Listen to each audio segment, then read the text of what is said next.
Good morning, everybody, and welcome back to The Walk. Today is Tuesday, August 27th, and I wanted to give you a little bit of a review. We've got a lot to cover today, but we're going to back up to verse 2, which we covered yesterday. Verse 2 of chapter 9 in Ezekiel says, "And behold, 6 men came from the direction of the upper gate, which faces north, each with his weapon for slaughter in his hand, and with them a man clothed in linen, with a writing case at his waist. And they went in and stood beside the bronze altar." Now, if you don't remember yesterday's video, I encourage you go back, watch yesterday's video. You're going to absorb what happens today in Ezekiel much better. Verse 3. "Now the glory of the God of Israel had gone up from the cherub on which it rested to the threshold of the house." Right away, threshold of the house jumped out at me. So we don't want to miss that that's where this focal point is, that threshold. That's when you're standing in a doorway and you're still somewhat outside and somewhat inside. You're about to pass from the outside through the threshold into the house. We don't want to miss that. And I found a cool little article in artofholiness.com.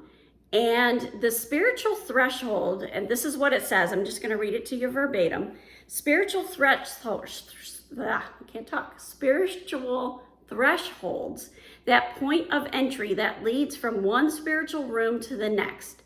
Thresholds mark our progress. They represent forward movement in our spiritual maturity. It makes sense then that it would be precisely at the thresholds that we experience the most pressure. Above all, the enemy of our soul has a vested interest in keeping your interest low in moving forward. The enemy of your soul is not a fan of breakthroughs. So it seems to me that it is as I approach the threshold from one level of intimacy with Christ to another, deeper level, that I begin to encounter greater pressure.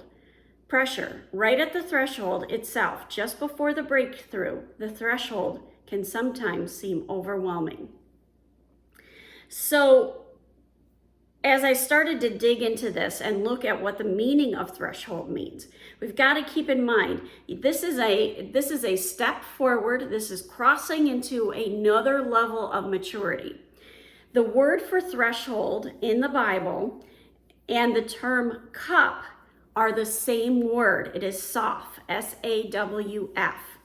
And what it means is it's containing something. It can be a gate, it can be a post, or it can be a threshold. So in Zechariah 12:2, it says, "Behold, I will make Jerusalem a cup," that's that same word for threshold, "of trembling unto all the people around about. Then they shall know that shall be in the siege both against Judah and against Jerusalem."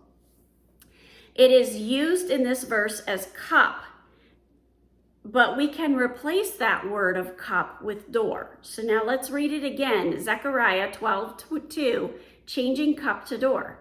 "I will make Jerusalem a door of trembling unto all the people round about, when they shall be in the siege both against Judah and against Jerusalem." So now I ask, how can Jerusalem be both a door and be trembling? Well, right away, I thought of the fact that God told us to keep our eyes on the earthquakes. And when there's an earthquake, the safest place to go is in the threshold of a door, because it's reinforced and it's stronger and it contains you, protects you. So there's also a threshold covenant that can be found in Passover. They put the blood on the threshold, and when the blood was on the threshold of the house, the spirit of death passed over that house. That threshold can also be a place of protection.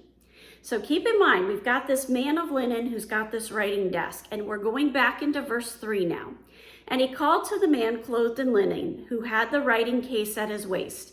And the Lord said to him, Pass through the city, through Jerusalem, and put a mark on the foreheads of the men who sigh and groan all over all the abominations that are committed in it." Okay.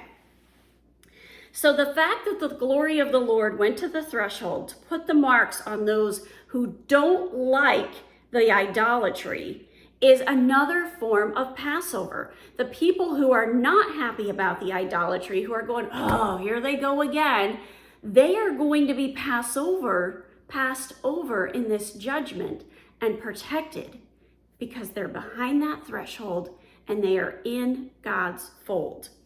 So no, not everyone was into that idolatry. There is a remnant here. It kind of makes me think of the person who's been playing fetch with a dog and the dog keeps bringing the ball back. And in the beginning, it's fun, but eventually you're like, oh, he brought it back again.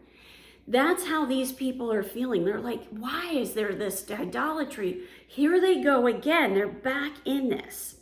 In the ESV Study Bible, they had a cool note where it said, those who are faithful are saved from the judgment. Loyalty determined by what their love for, what they love, what is right and true, and their grief and hatred for all that's evil around them. They're going to receive this special mark. What was the special mark? It's the Hebrew letter Tav. Now, that can either be drawn as a cross or as an X. Now, if you do a history search, you're going to find that sometimes when someone was crucified on a cross, it was actually in the shape of an X.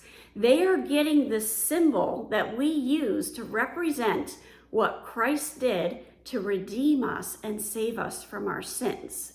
And it's all the way back in Ezekiel, before Jesus Christ was even in Mary's womb and born. We've got this symbol and people being marked with that symbol. Have a wonderful day. God bless and keep walking the walk.